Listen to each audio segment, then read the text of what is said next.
आका सल्लल्लाहु अलैहि वसल्लम ने फरमाया, जो किसी वारिस की वरासत को दबाएगा अल्लाह तबारक व तआला उसको जन्नत की मीरास से महरूम कर देगा।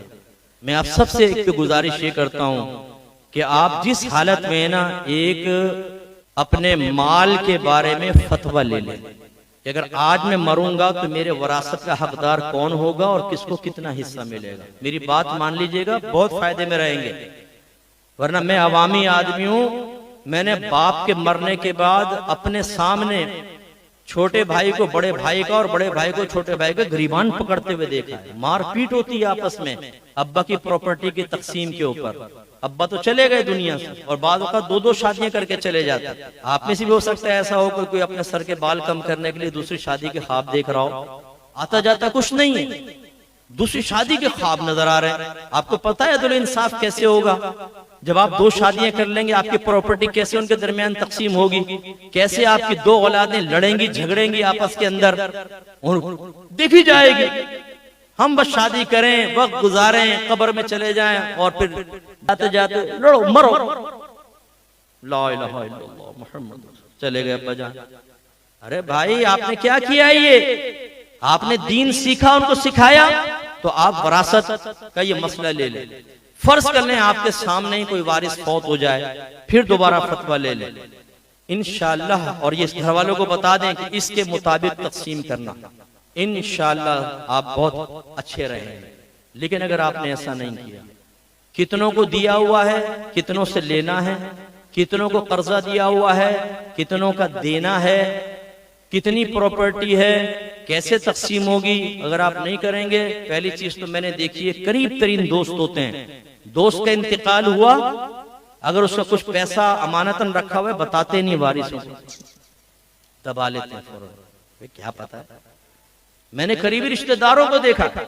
एक खातून ने मुझसे पूछा कि वो मेरी बहन थी, उसने कुछ जेवर मेरे पास रखवा दिया था कि किसी को बताने नहीं, रख लो। अब वो फौत हो गई। मुफ्ती साहब मैंने पहले तो दिया नहीं वारिसों को, काफी अरसा गुजर गया, अब अगर मैं दूंगी तो वो कहेंगे तुमने ये दबा के रख लिया, क्या मैं अपनी बहन की तरफ से सदका कर दूं? अरे भाई तो पहले क्यों नहीं दिया उनको? तो यूं होता है, बादों का दबा लेते हैं, सगी बहनें दबा लेती हैं।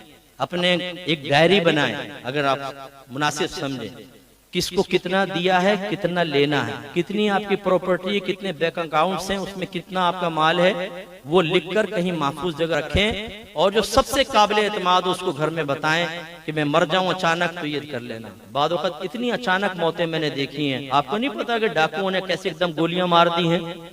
अब जिनसे लेना होता है वो तो देते नहीं, जिनको देना है नहीं भी देना, वो भी घर पे आके खड़े हो जाते हैं, तुम्हारे बाप ने हमसे 50,000 रुपए लिए थे, कोई कहता है 2 लाख लिए, तो झूठ बोलते हैं कमबख्त, और वो ले जाते हैं बाद औक़ात, और घर वाले फंस जाते हैं। इसलिए करें जरूर। और दूसरा ये कि अगर आपका कोई रिश्तेदार फौत हुआ है तो खुदारा फतवा लें, अपने जहन से माल तकसीम ना करें। इसमें मैंने बड़ी खराबियां देखी हैं। बाद औक़ात चलता हुआ कारोबार है, आप वालिद साहब के साथ मिल गए थे, कारोबार को उठाने में यकीनन आपकी मेहनत का दखल है, लेकिन कारोबार वालिद का था। अब वालिद का अचानक इंतकाल हुआ, बेटा कहता है कि चूंकि मैंने इस कारोबार को उठाया मैं ज्यादा हिस्सा लूंगा। आपने मालूम किया है कि शरीयत क्या कह रही है इसके बारे में? कैसे आप ले लेंगे? अब्बा के कारोबार में आपने मेहनत की है, आपको ज्यादा हिस्सा किस चीज मिलेगा? क्या शरीयत ये कह रही है? तो लाइए इस पर दलील। याद रखें, तमाम वारिसों का हक है, वालिद के इंतकाल के बाद जितना मुनाफा होता रहेगा वरासत के हिस्सों के मुताबिक इसका नफा सब बहन भाइयों वगैरह के अंदर तकसीम होता रहेगा। आपने कहां से हिसाब किताब बना लिया? ऐसे ही अगर वालिद साहब का प्लॉट था, आपने ऊपर की मंजिल खुद बना ली कि मैं ऊपर शिफ्ट हो जाऊंगा बीवी बच्चों को लेकर, बना ली साहब। वालिद का इंतकाल हुआ तो आप कहते हैं ये ऊपर की तो मेरी है, इसका जितना पैसा आएगा वो सब मेरा होगा, बाकी नीचे का तुम लोग आपस में तकसीम करोगे, उसमें से भी मेरा हिस्सा निकालो। मालूम किया है आपने कि जिन बहन भाइयों के और अब्बा के प्लॉट के ऊपर आपने ऊपर की मंजिल बनाई उसका कितना हिस्सा आपको मिलना चाहिए? और शरई मसला क्या है? शरई मसला ये है कि आप ज्यादा नहीं ले सकते। हाँ, अगर वारिस राजी होगा खुद ही कहे चलो अच्छा ले लो, अलग बात है, लेकिन अगर वो राजी नहीं है तो आप ज्यादा नहीं ले सकते। अगर आप कहें जी मेरे इस ऊपर के पोर्शन की वजह से कीमत बढ़ गई है, तो शरई लिहाज से कहा जाएगा इसको तोड़ो और इसका मलबा ले जाकर बेच लो। कोई पैसा नहीं मिलेगा तुम्हें, सिर्फ मलबा मिलेगा, मलबा बेचो जाके, जाओ।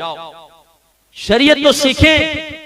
हम में से बहुत सारे ऐसे हैं, अल्लाह ने इतना पैसा दिया, करोड़पति हैं, लेकिन फिर भी करोड़ों की वरासत दबाकर बैठे हुए हैं। शर्म नहीं आती कि आपको अल्लाह ने कितना दिया था, उसके बावजूद हिर्स और लालच खत्म ही नहीं होती कि आपने बहनों का हिस्सा दबाया हुआ है, भाइयों का हिस्सा दबाया हुआ है, फुफियों और चाचाओं का हिस्सा दबाया हुआ है। मेरे आका सल्लल्लाहु अलैहि वसल्लम ने सही फरमाया, अगर बनी आदम को सोने की 2 वादियां दे दी जाएं तो ये तमन्ना करेगा कि एक और सोने की वादी मुझे मिल जाए।